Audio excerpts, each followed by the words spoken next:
Alrighty, folks, let's continue with Yarn Slingers. And now I would like to introduce Isabel Braverman.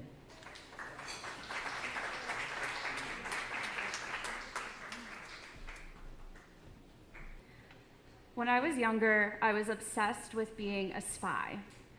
I especially loved Harriet the Spy, both the book and the movie. Just like Harriet, I had a composition notebook in which I wrote down observations about my classmates in the 3rd grade. Trisha's breath smells bad because she doesn't brush her teeth, I wrote. Girls who wear bras, Jenna, Catherine, Leslie. I truly believed that I was a spy and that I was gathering information that no one else knew about. I also loved The Adventures of Mary-Kate and Ashley, a series of musical mystery videos starring Mary-Kate and Ashley. They played detectives who solve mysteries, which Wikipedia describes as usually something either very obvious or very trivial, to give the video a humorous ending. I also knew that I loved writing, which is how I became a journalist. I joined my high school's newspaper, a truly amateur operation. Every issue had a segment where we interviewed another student.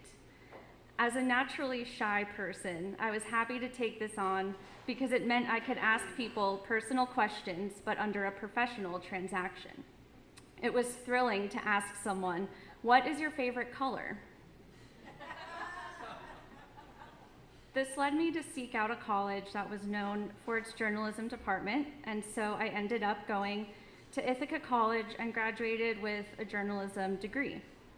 Since then, I've worked at 2 local newspapers, the River Reporter and the Sullivan County Democrat. I don't know what it is about working at a newspaper, but people love to call or write into the office with questions or story ideas for us. Maybe it's something about thinking that we are experts on knowing things, or they know that someone will pick up the phone and they just want someone to talk to. I've also learned that editors love to push off the crazy stories onto the writers. "Someone found a gun in the Delaware River," my editor said. "Go drive down River Road in Damascus. There's police there." Luckily, my coworker took that one on and drove up and down River Road, but with no police in sight and no reports of a gun in the river. But other times, it leads you to a bigger story.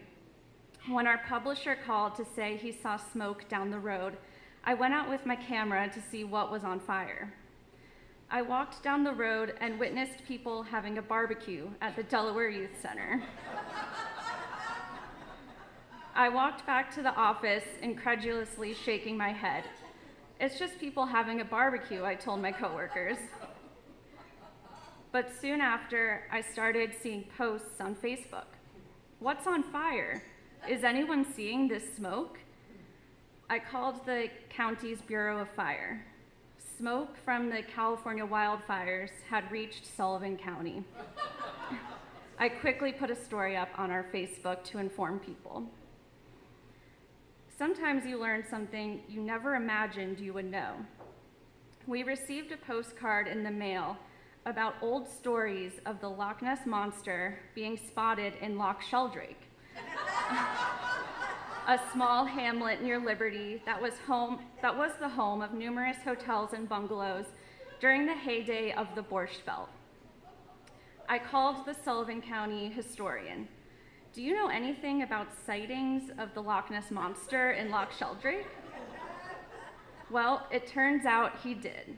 And it turns out that the sightings were most likely the bodies of mobsters floating to the surface.